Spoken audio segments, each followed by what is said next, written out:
এবার বইমেলায় কিন্তু বিতর্কিত বিষয় যেমন বাংলাদেশ এখানে জায়গা পায়নি, সেরকমই একটি বই বছরের পর বছর এই বই মেলায় এক প্রকার আসলেও কলকাতার যে বই পাড়া সেখানে কিন্তু কেউ ছাপাতেই সাহস পায় না। আনমাস্কিং মমতা ব্যানার্জি, ডক্টর নজরুল ইসলামের লেখা। এবারেও ছাপাতে নয়, কলকাতার কোনো দোকানদার বইটা বিক্রিও করতে চান না, কেউ রাজি না। মানে কি এমন তথ্য রয়েছে স্যার তাতে যে কেউ? সেটা তো নাম দেখছেন, আর বই পড়লে খুব পরিষ্কার জানতে পারবেন। মানে প্রমাণ দিয়ে যা আছে লেখা আছে, নাহলে তো বুঝতে পারছেন যে অসুবিধা ছিল। ওখানে যা লেখা হয়েছে সব সাপোর্টিং ডকুমেন্ট দিয়ে ছাপা হয়েছে। মানে বই মেলাতেও কি আপনার স্টলে পাওয়া যাচ্ছে না? মানে ভয় কাজ। আসলে কলকাতায় তো কেউ বইটা রাখেন না, তো আমার কাছে লেখক হিসেবে দু একটা কপি আমার কাছে থাকে। তো এরকম আপনি যেরকম ইন্টারভিউ করছেন, এরকম একটা ইন্টারভিউ আমাকে এই বইটা নিয়ে প্রশ্ন করেন, তা আমি কিছু বলে দিই। তারপরে দেখছি প্রতিদিন, মানে আজকেও ইতিমধ্যে হয়তো 10 জন কি 15 জন এসে বইটা চেয়েছেন। তো আমার মনে হচ্ছিল কিছু বই অন্তত আসা দরকার, যার জন্যে আমি তাদেরকে ফোনে যোগাযোগ করি এবং বলি যে আমাকে অন্তত খান 50 বই আপনারা পাঠান। কোথাকার প্রকাশনী থেকে পাবলিশ করিয়েছেন? দিল্লির মানস পাবলিকেশন। তো তারা বলছে কুরিয়ারে পাঠালে তো বলছে 4 দিন লাগবে। আমি যদি ইয়ারে পাঠাতে চাই যে এত খরচ হবে যে বইয়ের দামের থেকে বেশি, তো কি করা যায়? তখন তারা অনেক ভেবেচিন্তা করে একটা ট্রেনে, নিউ দিল্লি স্টেশন থেকে হাওড়া যে ট্রেন আসে, সেই ট্রেনে 50টা কপি তুলে দিয়েছেন। তো সেটা হাওড়া স্টেশনে পৌঁছেছে 5টার সময়, ট্রেনটা পৌঁছেছে এবং আমার লোক গাড়ি নিয়ে সেখানে হাজির ছিলেন। তিনি 50টা কপি নিয়েছেন, এখন ওই স্টলের দিকে আসছেন। অর্থাৎ আশা করছি যে আজকে বইমেলা বন্ধ হওয়ার আগে ওই 50টা কপি স্টলে পৌঁছবে, এবং পৌঁছলে যারা বারবার এসে খোঁজ করছেন তারা কিনতে শুরু করলে খুব তাড়াতাড়ি শেষ হয়ে যাবে বলেই আমার ধারণা। আচ্ছা স্যার, কোনো প্রকাশনী, মানে কলকাতা কোনো প্রকাশনী ছাপা তো দূরের কথা, বিক্রিই করতে চায় না? আপনি কলকাতার যে কোনো দোকানে গিয়ে বলুন যে এই বইটা আমাকে দেন। মানে কোনো কি একটা মানে শাসকের রোষে পড়ার ভয় কাজ করে? দেখুন, আমার মুসলমানদের করণীয় বলে একটা বই বেরিয়েছিল, বইটাতে এমন কিছু নয় যার জন্য করতে পারে। তা আমাদের রাজ্যের শাসক দলের নেতারা সেটাকে ব্যান করার জন্য হাইকোর্টের প্রথমে মামলা করে, এবং হাইকোর্টে এমন কোনো নাম করা ব্যারিস্টার নেই, তাদেরকে সেখানে নিযুক্ত করেন। কিন্তু চিফ জাস্টিসের ঘরে মামলাটা ছিল, সেখান থেকে বলা হয় যে তাদেরকে খবর দেওয়া হোক, তাদের কথা শুনব। তো আমি নোটিশ পেয়ে আমি যখন হাজির হলাম, তারপরে আর তারা কেউ কোর্টে হাজির হয়নি। অর্থাৎ মামলাটা ওই অবস্থায় পড়ে আছে, এখনও খারিজ হয়েছে কিনা আমি জানি না, কিন্তু তারা আর প্রেস করেনি। তো এরপরে তারা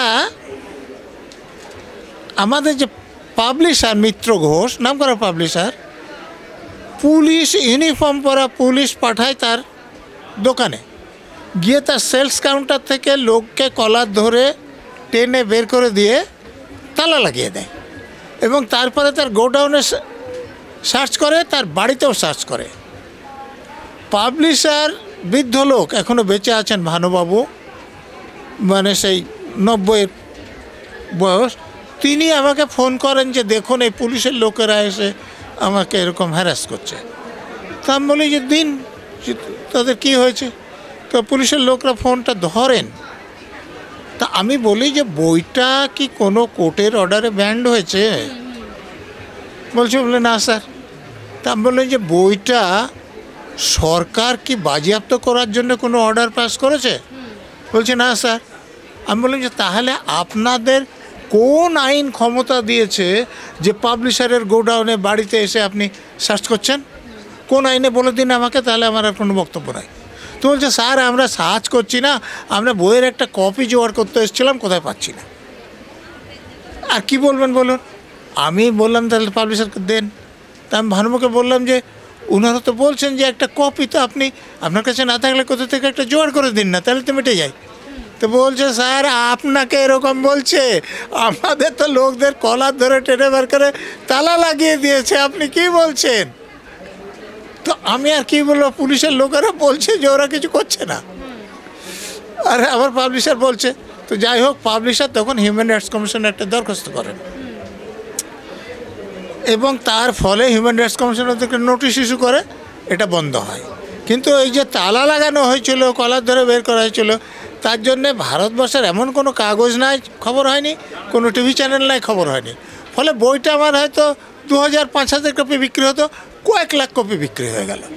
ওনারাই প্রমোশন করে দিলেন। হ্যাঁ, তো এই রকম ওই যে সে বইটা ব্যান করতে পারেনি, সে বইটা বাজেয়াপ্ত করতে পারেনি, কিন্তু পুলিশ পাঠিয়ে, গুন্ডা পাঠিয়ে এই যেটা করলো, তাতে পাবলিশাররা ভয় পায়।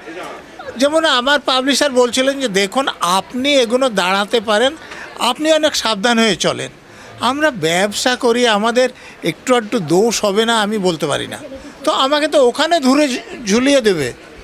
তো তারপরে যারা আমার বই পাবলিশ করেছে এবং যাদের পাবলিশ করা বইয়ে আমি প্রথম সাহিত্য পুরস্কার, আনন্দ পুরস্কার পেয়েছি, তারা 7-8 বছর আমার কোনো বই বের করেনি, এবং তারপরেও একটা বই বের করেছে, সেটা উপন্যাস, প্রবন্ধের বই না। তো এই জন্যে এখানকার যারা বইয়ের বিক্রেতা তারা ভয় করে। স্যার, একদমই এই নিয়ে আমার প্রশ্ন রয়েছে যে প্রকাশকরাই যেখানে ভয় পাচ্ছেন যে শাসকের একটা রোষে মানে পড়ার একটা সম্ভাবনা থেকেই যাচ্ছে, সে জায়গায় আপনি এরকম আনমাস্কিং মমতা ব্যানার্জি এরকম বই লিখছেন যেখানে একদম প্রমাণ দিয়ে আপনি সত্যটা উদ্ঘাটন করেছেন, এমন কথা বলছেন, তো আপনার কোথাও গিয়ে কোনো ভয় কাজ করে না? কোনো হুমকি, কোনো প্রাণ ভয়? ভয় একদম কাজ করে না বললে মিথ্যে কথা বলা হবে, কিন্তু আমি ভয় পেয়ে মরার আগে মরে যেতে চাই না। আমাকে তো শাসক দলের লোকেরা মারধরও করেছে, হুমকি টুমকি তো আমি ছেড়েই দিলাম, কিন্তু আমি ধরে নিয়েছি আমাকে খুব বেশি হলে মেরে ফেলবে, মরে যাব। আমি জন্মেছি, একদিন তো মরতে হবেই, কেউ এখানে অমর থাকবে না, তো আমি সেইটা ধরে নিয়েছি, যদি মেরে ফেলে মরে যাব, কিন্তু মরার আগে আমি মরে যাব না, সেই জন্য আমি প্রকাশ করেছি, বিক্রি করছি। এই যে ধরুন এবার আর একটা বই খুব লোকে চাইছে, সেটা হচ্ছে ট্যালেন্ট। এটা কিন্তু একটা উপন্যাস, এর কতগুলো কারণে এটা খুব বেশি বিক্রি হচ্ছে। আপনি যদি একটু আগে আসতেন দেখতেন যে আসছে ট্যালেন্ট চাইছে। এটার কারণ হচ্ছে যে একজন কলেজের প্রফেসর তিনি একটা লিখেছিলেন বই, তো তিনি পাবলিশারদের কাছে পাঠালেন, পাবলিশাররা সেটা ছাপার উপযুক্ত মনে করলেন না, যে এই বইটা, তো ওনার বাড়িতে এটা পড়েছিল।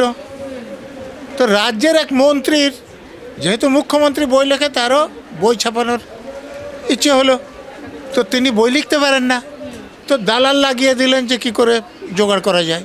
তো এই কপিটা কোনো রকম ওনার স্ত্রীর কাছ থেকে জোগাড় করে মন্ত্রীর নামে যে পাবলিশার ফেরত পাঠিয়েছিল সেই পাবলিশার ছাপলেন, আর ওটা পুরস্কারও পেয়ে গেল পরপর। গল্প হলেও সত্যি, দেখুন গল্পটা পড়লেই বুঝতে পারবেন। এর পরের ঘটনাটা হচ্ছে ভয়ঙ্কর। তো প্রফেসর যার লেখা বই পুরস্কার পাচ্ছে, অথচ অন্যের নামে ছাপা হয়েছে, তার মানসিক অবস্থার অবনতি হলো, তাকে সাইকিয়াট্রিস্টের কাছে নিয়ে যাওয়া হলো।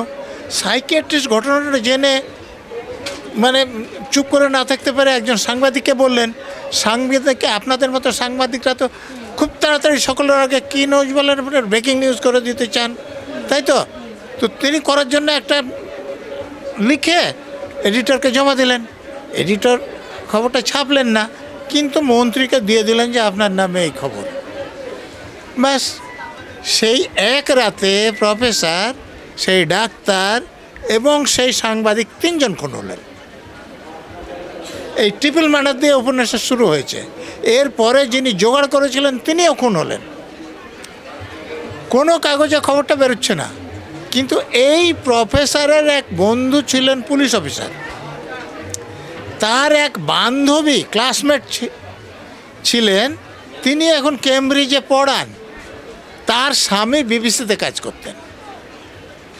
তারা এই পুরনো বন্ধুদের সঙ্গে দেখা করার জন্য তখন এই দেশে এসেছিলেন। তো তো সেই ভদ্রমহিলা তার স্বামীর মাধ্যমে বিবিসিতে খবরটা প্রচার করে দেন। বিবিসির এখানে যিনি সাংবাদিক আছে তিনি কিছু জানেন না, কিন্তু তার উপর পড়তে শুরু করে।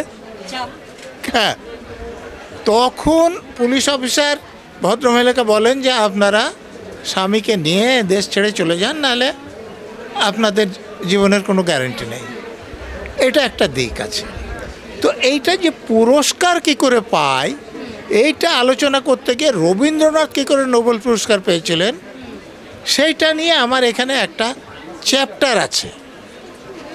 সেই চ্যাপ্টারে আমি দেখিয়েছি যে রবীন্দ্রনাথের লেখার মান সম্পর্কে আমার কোনো রকম সন্দেহ আগে ছিল না, এখনও নাই। তিনি নোবেল পুরস্কার পাওয়ার উপযুক্ত লেখক, কিন্তু তিনি লেখার মানের জন্য শুধু নোবেল পুরস্কার পেয়েছেন তা নয়। তিনি এই তার কবিতাগুলো গদ্যে অনুবাদ করে ইংল্যান্ডে গিয়ে সেখানকার লোকদের দিয়ে কারেকশন করে নিজের খরচে ছেপে ডিস্ট্রিবিউট করেছেন। এখান থেকে পরিচিত লোকের রিকমেন্ডেশন লিখে নিয়ে গিয়ে সুইডিশ একাডেমিতে যারা নোবেল পুরস্কার দেয় সেই লোকদের সঙ্গে দেখা করেছেন। সুইডিশ রাজকুমারকে এখানে জোড়াসাঁকোতে ডেকে আপ্যায়ন করেছেন। তিনি 1.5 বছর ধরে ইউরোপ এবং আমেরিকায় ক্যাম্প করেছেন। এই যে অ্যাগ্রেসিভ মার্কেটিংয়ের ফল হচ্ছে তার নোবেল পুরস্কার, সেটা আমি তথ্য প্রমাণ দিয়ে লিখেছি। তো এটার ফলে অনেক বিতর্কের সৃষ্টি হয়েছিল, কিন্তু যেহেতু আমি ডাটাগুলো দিয়ে দিয়েছি অতএব আমার বিরুদ্ধে মামলা মোকদ্দমা করতে পারেনি। কিন্তু এটা জানার ফলে লোকেরা এই বইটা কিনছেন। ইংরেজি বই যারা একটু পড়তে পারেন তারা কিনে নিয়ে যাচ্ছে। আর তারপরে যে অন্য বইগুলো আছে, আমার জানেন যে ডিটেকটিভ প্রকাশকদের অনুরোধে আমার তদন্তে লালবাজার প্রথম খণ্ড, দ্বিতীয় খণ্ড, তৃতীয় খণ্ড আগে বেরিয়েছিল, এবার চতুর্থ খণ্ড। কর্মজীবনের অভিজ্ঞতা নিয়েও তো আপনি মানে এইসব বই লিখেছেন। আইপিএস জীবনের উপলব্ধি যন্ত্রণা আছে, আবার আমার উপন্যাস আছে। এই যে দেখুন নীলকণ্ঠ বাংলাতে আছে, ইংরেজিতে আছে। আমার জুই দেহলবি আছে, সাগর সঙ্গমে আছে, স্মৃতিরেখা আছে, রাজকুমারী আছে, বিচার নেই আছে। এইসব উপন্যাসগুলো ভালো বিক্রি হচ্ছে, ফলে আমার এখানে বই বেচা কিনা ভালো হচ্ছে। এবং অনেক বইতে সেখানে শাসকের যে মুখোশহীন মুখটা অনেক ক্ষেত্রে সামনে এসেছে। আমি বরাবর অন্যায়ের বিরুদ্ধে কথা বলি। তো এখানে আপনি যদি দেখেন, এই যে অপরাধী বলে একটা বই শেষ হয়ে গেছে, একটা কপি বোধহয় আছে, শেষের শুরুও শেষ হয়ে যাচ্ছে, প্রকাশ হয়েছে, কিন্তু এবারও খুব বিক্রি হচ্ছে। অপরাধীটাও গতবার প্রকাশিত হয়েছে। এবার আমি অসুস্থ হয়ে হাসপাতালে ভর্তি হয়েছিলাম, হাসপাতাল বলে একটা বই এসেছে, সেটাও বিক্রি হচ্ছে। আর রহস্যবেদী মণিমণ্ডল বেরিয়েছে এবার, সেটাও ভালো বিক্রি হচ্ছে। অর্থাৎ আমার স্টলে বিক্রি ভালো হয়, মানে লোক খোঁজ করে করে চলে আসেন। সেটা কি নজরুল ইসলাম নামের জন্য নাকি নজরুল ইসলামের লেখার জন্য, আপনার কি মনে হয়? নজরুল ইসলাম নাম তো অনেকের আছে। আপনি আমি যে রচনা সংগ্রহ বের করবো বলে ঠিক করেছি, সেখানে আমার নামের আগে ডক্টর লিখছি এবং শেষে আইপিএস অবসরপ্রাপ্ত লিখছি। কেন? যে আপনি যদি নজরুল ইসলাম বলেন কয়েকশো পাবেন, ডক্টর নজরুল ইসলাম লেখেন তাহলে 2-1 ডজন পাবেন, কিন্তু নজরুল ইসলাম আইপিএস একজনও নাই দেখলাম।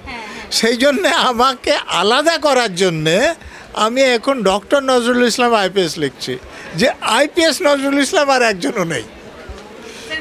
উত্তরটা পরিষ্কার পেলাম না, লেখার জন্য না নামের? আবার প্রশ্ন করুন। লেখার জন্য না নামের জন্য?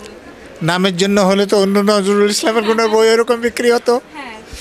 তো আমার লেখা পড়ে পাঠকদের ভালো লাগে বলে এত বিক্রি হচ্ছে, না হলে আমি যদি ওই খাজা মার্কা কোথাও কি যে সত্যি উদ্ঘাটন করার যে একটা সব সময় চেষ্টায় থাকেন আপনি, সেটাও পাঠক মন ছুঁয়ে যায় বলে মনে করেন?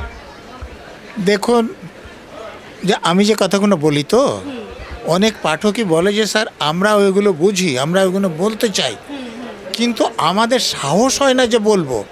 আপনি যেন আমাদের কথা বলে দিয়েছেন। তো এবার বুঝতে পারছেন যে আমাদের কথা বলে দিয়েছেন, সেই জন্য এত বেশি তারা আসে কেনে। যে আমি তো বলতে পারছি না, একটা লোক বলছে, তো তিনি কি বলছেন শুনি। এই আমার মনে হয় না যে অন্য কোনো কারণ। আর আমি গদ্য যেগুলো লিখি, প্রবন্ধ যেগুলো লিখি, সেগুলো আমি একটু যত্ন করে লিখি এবং সেগুলো খারাপ লাগার সম্ভাবনা কম আছে। অসংখ্য অভিনন্দন স্যার, আপনার বই আরও বিক্রি হোক এই বইমেলায় এবং আগামী বইমেলাগুলিতে। অনেক ধন্যবাদ আপনাদেরকে।